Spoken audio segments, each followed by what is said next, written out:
një partie politike siç është Partia Demokratike. Natyrisht. Dhe kthehem aty pastaj, po për të vijuar dhe pak tek hetimet, ka hetime tashmë në 10 fronte, ta quajmë kështu, deri te ky tuneli Llogaras që duket se Spaku ka prekur pikën më të lartë të hetimeve, por parat që kanë humbur llogariten me 10 miliona euro të humbura, nuk kthehen mbrapsht tek taksapaguesit. A duhet kishte një hetim për ato se ku shkojnë këto para, si qarkullojnë ato, a pastrohen diku në çfarë sektorësh pastrohen, për çfarë përdoret gjithë kjo para që i ka humbur taksapaguesve dhe nuk verifikohet as në investime për ta. Ne nuk i dim këto para, përveç në një shume që gjehet rastësisht në një aspirator për shembull, të tjerat nuk dihet se ku janë. Jo, në mënyrë absolute po.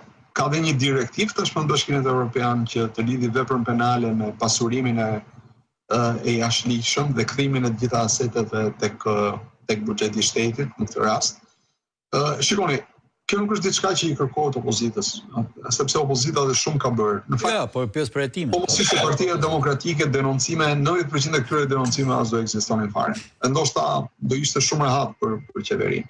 Por ne mund të shkojmë deri tek niveli i dokumentave. Dokumentat të cilat përgjithsisht janë publike, po deri diku janë publike, kërkohen pastaj dhe le të themi thellim në to dhe lidhja shkak pasojë për të kuptuar se çfarë ka ndodhur. Siç ishin rastet e denoncimeve me fjalë.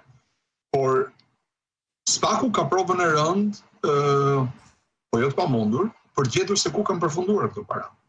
Dikush i ka marrë, ndoshta jo zonja Bolluku personalisht, por dikush në emër të saj dhe në emër të Edi Ramës i ka marrë. Këto duhen gjendur.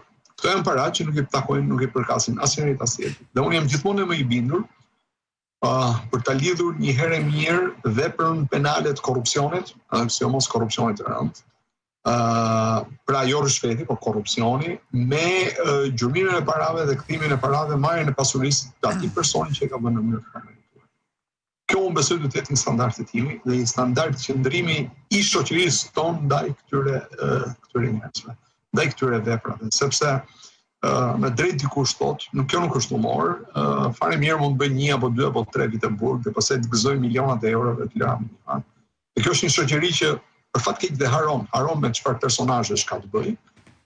Kriminal të dikurshëm na shfaqen si heroj, media her pas here haron gjithashtu dhe jo e gjithë media, por një pjesë e medias haron me kë ka të bëj dhe jemi në memorie kolektive në ka kapur një amnezi e cila vetëm e dëmton shoqërinë dhe nuk e nderon.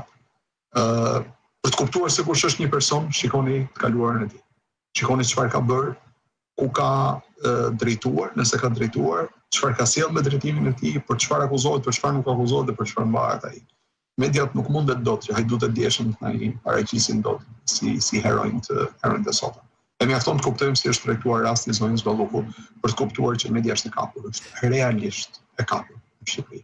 Këtë nuk e thot tashmë vetëm opozita, e thot raporti OSB-e Odirit, e thot rezoluta e fundit e